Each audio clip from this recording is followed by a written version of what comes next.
36 जिल्हे, 36 बातम्या. News G9 Maharashtra.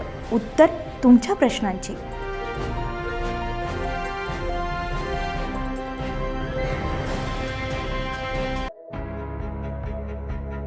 Jamthi नगरीतील Gayatri मंदिर परिसर सोमवारी सायंकाळी अक्षरशः भक्तिरस, अध्यात्म आणि हिंदू जागृतीच्या महासागरानं दुमदुमून गेलाय.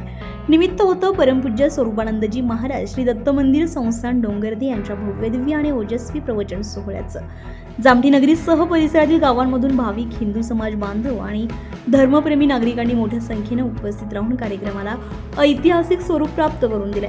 परमपूज्य महाराजांनी आपल्या अमृतमय, प्रभावी आणि समाज जागृती करणाऱ्या वाणीतून उपस्थितांना भक्ती, अध्यात्म, संस्कार, धर्ममार्ग, कर्तव्यबुद्धी आणि जीवनमूल्य यावर सखोल मार्गदर्शन केले. त्यांच्या प्रत्येक वाक्यातून धर्मसंरक्षण, संस्कृतीची जपणूक आणि समाज एकतेचा तेजस्वी संदेश प्रकट होत होता. प्रवचनादरम्यान मंदिर परिसरात निर्माण झालेल्या भक्तिमय, उत्साही आणि भारावलेल्या वातावरणानं उपस्थित भाविक अक्षरशः मंत्रमुग्ध झालेत. विशेष म्हणजे राष्ट्रीय स्वयंसेवक संघ RSS शाखेच्या शताब्दी वर्षानिमित्त देशभर सुरू असलेल्या हिंदू संमेलनाच्या मालिकेच्या पार्श्वभूमीवर जामठीमध्ये आयोजित हा कार्यक्रम धार्मिकच नव्हे तर सामाजिक आणि संघटनात्मक दृष्ट्याही अत्यंत महत्त्वपूर्ण ठरलाय. या निमित्तानं हिंदू समाजाचे संघटन, संस्कार, मूल्यांचा प्रचार आणि धर्मजागृतीचा प्रभावी संदेश जामठी परिसरात पोहोचलाय. यावेळी प्रवीणजी कुलकर्णी यांनी आपल्या भाषणात सांगितलं की RSS शाखेला 100 वर्ष पूर्ण होत असून संपूर्ण भारतभर हिंदू संमेलनं, धर्मजागृती आणि समाज घटकांचे विविध उपक्रम मोठ्या प्रमाणावर राबवले जात आहे. त्याच शृंखलेतील हा जामठीतील उपक्रम असून हिंदू समाजाला एकत्र आणणारा, संस्कारित करणारा आणि राष्ट्रीय विचारांना बळ देणारा हा सोहळा ठरलाय असं त्यांनी स्पष्ट केलंय. या कार्यक्रमासाठी जामठी मंडळातील समिती अध्यक्ष सरोदे सर, जामठीतील मान्यवर, नागरिक, कार्यकर्ते, ग्रामस्थ आणि हिंदू समाज बांधवांची लक्षणीय उपस्थिती लाभली आहे. कार्यक्रमाच्या यशस्वी आयोजनामुळे जामठी नगरीमध्ये धार्मिक चेतना, सांस्कृतिक अभिमान आणि सामाजिक ऐक्याचा प्रभावी संदेश उमटला.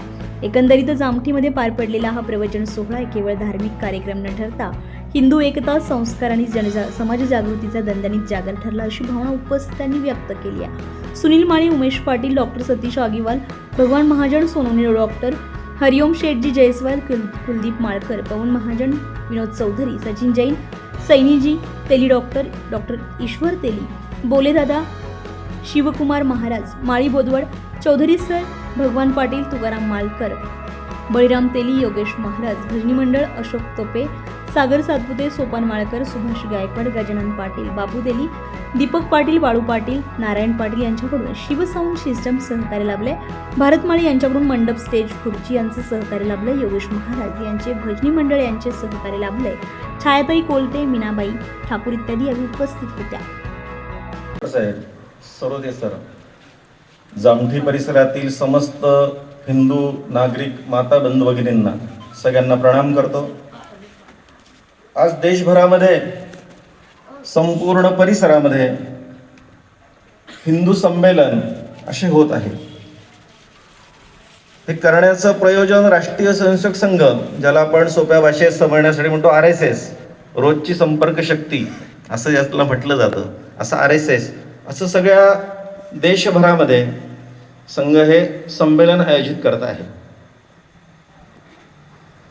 मुळात संघ काय हे आपण समजून घेतलं पाहिजे. संघाची स्थापना का झाली, पार्श्वभूमी काय होती, कोणी केली. पाश्चिमात्य म्हणजे ब्रिटिशांचं राज्य होतं आणि ब्रिटिशांचं राज्य होतं आणि अनेक क्रांतिकारक, देशभक्त या देशाला स्वातंत्र्य मिळण्यासाठी तळमळीने कार्य करत असताना असाच एक कार्यकर्ता होता, परमपूजनीय डॉक्टर हेडगेवार. हे डॉक्टर सुद्धा क्रांतिकारक होते. अनुशीलन समितीमध्ये डॉक्टर काम करत होते. काम करत असताना आपल्याला स्वातंत्र्य मिळणार अशी स्थिती लक्षात आली होती. पण ज्यावेळेस खिलाफत चळवळ सुरू झाली, त्या खिलाफती चळवळीमध्ये लक्षात आलं की आपल्याला आपल्या धर्माचं संरक्षण केलं पाहिजे, संघटित केलं पाहिजे. हे डॉक्टर हेडगेवारांना 1920-21च्या दरम्यान लक्षात आलं आणि मग डॉक्टरने त्याची हिंदवी स्वराज्याची स्थापना केली.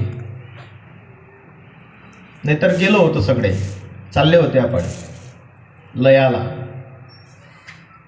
मग जोपर्यंत जिजाऊ त्या ठिकाणी होणार नाही तोपर्यंत राजे, छत्रपती सुद्धा त्या ठिकाणी होणार नाही.